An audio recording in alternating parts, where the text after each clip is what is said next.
Hello and welcome back to Suspended Fanimation. I'm your host, Dennis Bithoulkas, and it's time for The Mandalorian, Season 3, Episode 1, Chapter 17, The Apostate. Welcome, everybody. Let me take care of some business first, and we'll get down to it. If you like what you see here, like, share, and subscribe. If you're still on the fence about subscribing, take a look at the video that pops up at the very end here. YouTube takes the algorithms of all the stuff you've been watching and tries to match it as best as possible to one of the videos in my vast video library and pops it up here just for you. And if you like what you see there, please hit that subscribe button down below there. Also, if you feel lucky or you feel like gambling, you can hit that bell down below, and YouTube may or may not notify you when I come on live. Best thing to do is go over to suspendedfanimation.com. Take a look at the schedule up there. I change it out every week. Also have all the links to my social media there and all the links to my pages as well. All right, let's dive straight into the show. But well, actually, before I start, so some of you might be confused if you didn't watch the Book of Boba Fett. What happened here at the beginning? So, really, the last three episodes of the Book of Boba Fett were kind of they were kind of like the last three episodes of the Mandalorian season 2.5, if you will. So that actually, they were literally all about the Mandalorian, except for the last episode tied up the Boba Fett storyline. So if you hadn't watched those, then you kind of might be confused as to what happened here at the beginning of the season here. So with no further ado, spoiler alert, I am going to spoil the episode. If you have not seen the episode, go and watch it. Come on back. This will be a video you can comment down below in the comment section. Give me enough time to pause, all that kind of good stuff. Yes. All right.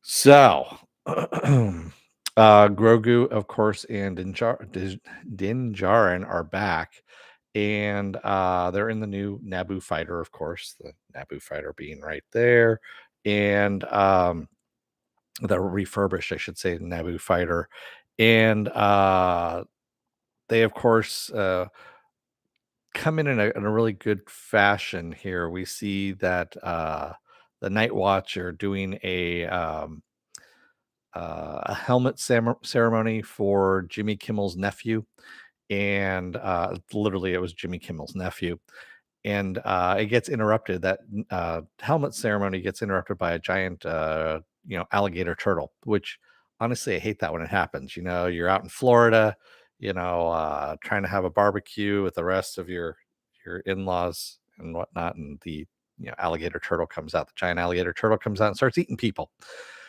And of course, they can't take it down. This group of Mandalorians cannot take it down. It takes Mando to come in his Naboo ship and take it out.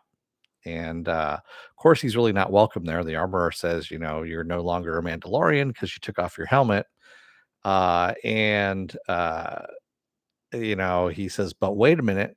I found a piece of scripture, some Mandalore scripture that someone got from Mandalore, and it's encased in glass. So obviously Mandalore is fucked, but he wants to go there anyway and bathe in the waters in Mandalore, in the mines, the Beskar mines, and that is the living waters, is what they call it, in order to become pure again, so he can become part of the Night Watch again. And so the armorer is like, yep, this is the way. And if you notice, the Mandalorian Din Djarin does not say this is the way either. He just says, all right, cool, I'm down with it. So he ends up going over to Navarro. He has a plan here. So he and Grogu end up going to Navarro, and he wants to reactivate IG-11. And High Magistrate Grief Karga is now in charge, and we see that Navarro is a completely different place. It's not the rough and tumble place that it was. It's now a commerce center. As he puts it, it's part of the Hadrian Way, which, for those of you who don't know, it's a hyperspace route to the corporate sector, which is something that was in the old extended universe, is where that was. So this actually has been brought in from that. And it was just kind of a throwaway line, but we can see that Disney is incorporating some of that little by little.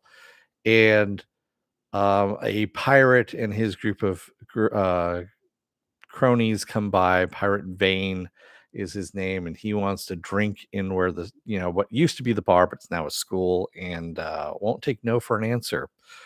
And instead of just going away like he should have, his cronies end up pulling guns, and Grief Karga blasts the gun out of Vane's hand, and Mando takes care of the rest of them, of course, earning their wrath. So IG-11 gets brought over to some Anzelians, and now if you remember, the Anzelians were those little fuckers that were from the bad trilogy that happened, that no one really talks about. Yeah, and I guess they're really good at robotics, and they reactivate him. Well, I should say, Mando reactivates IG-11, and he's reverted back to programming of just kill the infant. So Mando has to take. Well, Mando actually didn't even take it down. It was Grief's, bot that did it. Anyway, he's got to find basically a chip that's going to work for IG-11 to be reprogrammed to be his old self again. So that's his mission at this point, as well as going and bathing in the living waters of Mandalore.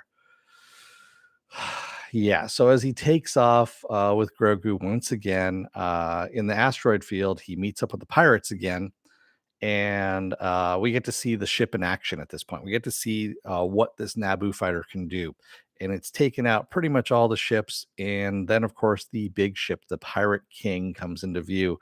Gorian Shard is his name, Gorian Shard. And of course, Mando punches it and gets the fuck out of there. So, of course, he now has another villain that he's earned the ire of. And Gorian Shard, I'm sure we're going to see at some point. And most likely, everyone's going to end up working together in a nice fashion because that's the way things work. So Mando ends up going over to Kilvala. He's telling, he's also teaching Grogu at this point too. He goes, "Hey, being a Mandalorian is not just about fighting; it's also about knowing your way around the universe because you never know where the fuck you're going to be headed." So he starts pointing out. He goes, "Here's your fuel. Here's where we're going." And this is when the pirates finally showed up, and he goes, "And this tells you where your enemies are," kind of thing. So he's teaching him as he's going along here. So they end up going to Kilvala, and that is where bo-katan is, and she is sitting by herself in her castle, sulking on what looked to be like a lazy boy tucked into a stone throne. I don't know. I was looking at that. I kept looking at it. I was trying to figure it out. It really did look like there was a lazy boy that got just stuffed into a stone throne, and she's just the only thing that was missing was she didn't have an open bottle of Jack Daniels that she was swigging from. She's pissed. She pretty much all her followers have left because she didn't come back with the dark saber, and you know, Din Djarin's like, "Hey, where are your followers at? I want to go to Mandalore, and we need to start, getting everyone back to Mandalore, all this stuff." And she's like, "You still have the dark saber?" He's like, "Yeah." "Well, why don't you wave it around? They'll probably follow you." And so he's like, "All right, I'm leaving." So yeah, so he ends up leaving that, and that is pretty much where we're left at the. Well, he does end up finding out where the living waters are. They are underneath the capital, Sundari on Mandalore, under the Civic Center. And that is where he's going to go, of course, is Sundari, which, of course, if you watch the Clone Wars, by the way, we the animated series, the Clone Wars, you actually got to see Sundari, which was a domed city, and it's actually pretty spectacular looking. So to see this in a live action is going to be it's phenomenal, especially even broken apart is going to be great. So that's kind of where we left off on this, is where he's going to go to Sundari. He is going to go to the Civic Center to bathe in the waters, all that kind of stuff. Plus, he has to find the identity chip for IG-11. So, well, before he goes to Sundari. So, yes, it's all over the place at this point.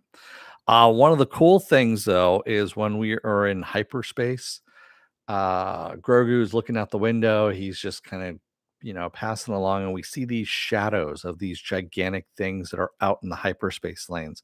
Those are called Purgle. Purgle are they were brought about in Rebels, is where the animated series Rebels. So this is going to tie into the Ahsoka series because the Purgle are what Ezra used in order to the Purgle are basically giant space whales that can jump into hyperspace. That's what they do naturally. So they live in space, they jump into hyperspace. They're actually pretty damn cool.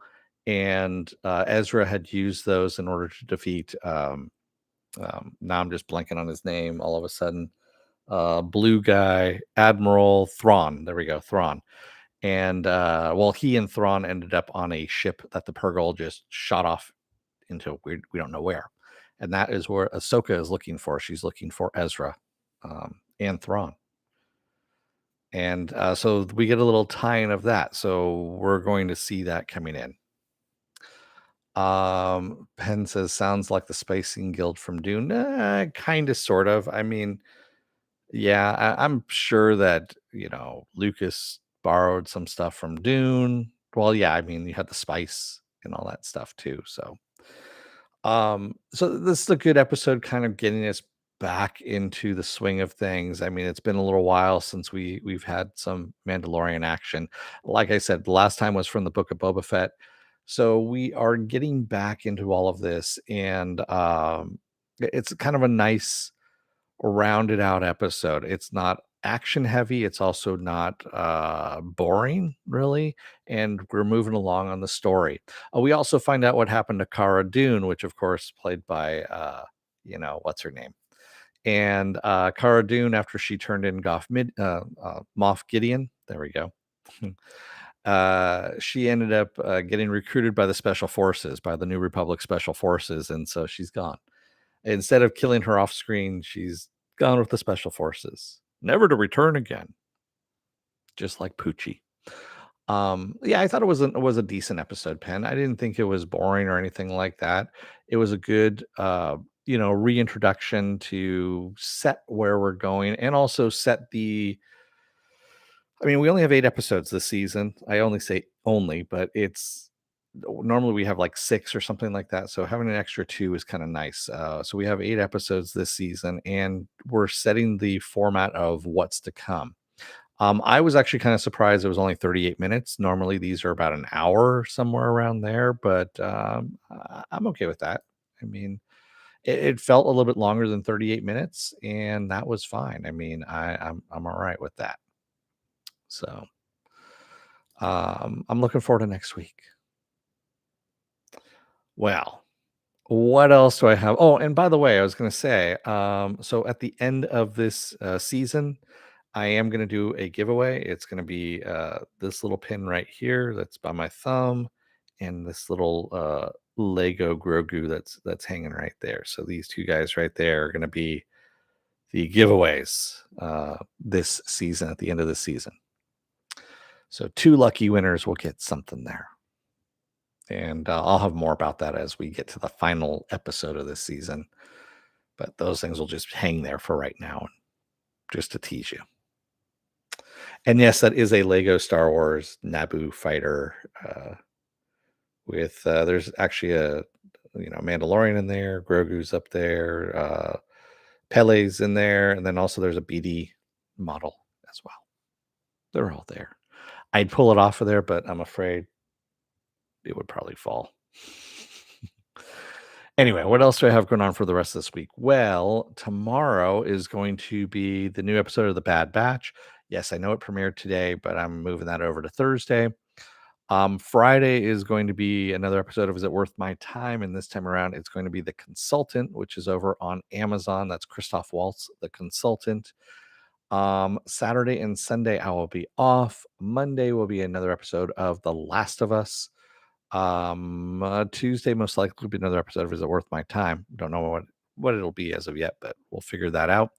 And then of course Wednesday we roll back around again to The Mandalorian. So with that said, I'm gonna let you guys go for the night. Thank you to Penn who joined me tonight in the chat, and thank you if you made it this far in the video.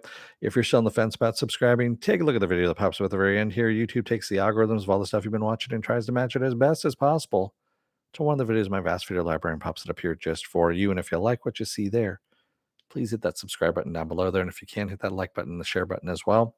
And if you want to know when I'm going to be on live again next, go over to suspendedfanimation.com. Take a look at the schedule I have up there. I change it every week. Also have all the links to my social media and all the links to my pages there as well.